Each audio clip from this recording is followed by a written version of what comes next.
Mr Speaker. My question is to the Treasurer. Today, when asked about negative gearing excesses, the Treasurer redefined excesses and said that they are now, and I quote, enthusiasms. Given the government has refused to tell Australians in the House what the excesses in negative gearing are, will the Treasurer now outline what the enthusiasms are? The Leader of the House.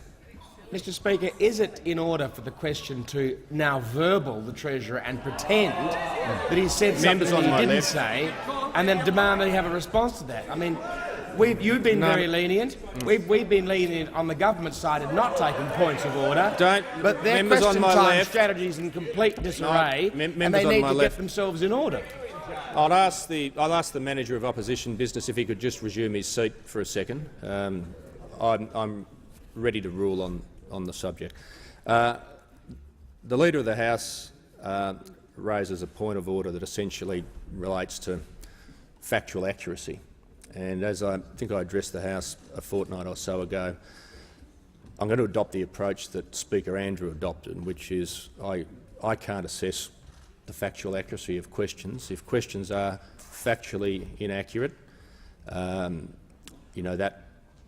that will be warned by the questioner. And in denying a question where there's an alleged factual inaccuracy, as Speaker Andrew pointed out, I'm also denying the minister an opportunity to refute it if they wish. So I'm going to allow the question and call the Treasurer.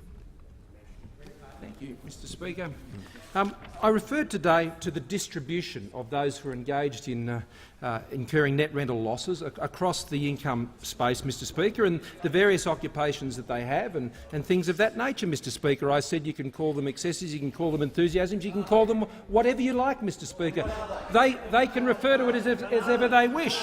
And I simply made the point, Mr Speaker, that across the income spectrum, different Australians engage with negative gearing at different levels of activity. Now, there's no great shock about that, Mr Speaker, but the thing that those opposite seem to constantly fail to understand is that the overwhelming majority of Australians who are engaging in negative gearing are ordinary mums and dads just trying to make their way and provide for their future, Mr Speaker. They go out there, they buy an investment property, an existing property typically, Mr Speaker, what those opposite want to stop them doing. They want to stop ordinary people, nurses, police officers, Mr Speaker, all of these people, Defence Force personnel, from simply going out and using some extra money they have to try and acquire a property to build some wealth for their future. That's it. That's all they're trying to do. Now, the vast majority of Australians do it, Mr Speaker. There are those on very high incomes, Mr Speaker, who may have net rental losses of more than $50,000 and they'd have an average income of more than $220,000 a year, and they're engaged in it at a much higher level, Mr Speaker. But you know what you do when you look at the distribution of these issues, of the way negative gearing is used, and you form a policy? You look at that and you decide, well, what would be the impact if you made any changes there, Mr Speaker? You'd think, what would be the consequences of doing something like that? And that's what the government's doing, Mr Speaker. It's called sober, rational, a process of policy development, Mr Speaker. What those opposite have done is they've just rushed out there.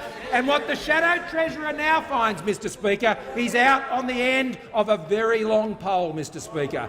On the end of a very long pole. He's standing out there with his big, hairy-chested, negative gearing policy, thumping the table, Mr Speaker. But what he doesn't understand is he has stung every nurse, every police officer, every paramedic, every Defence Force personnel serving man and woman, every one of them that is engaging in negative gearing or wants to in the future, Mr Speaker, he has stung them, and he has stung them hard, Mr Speaker. Now, on this side of the House, we're not going to do that.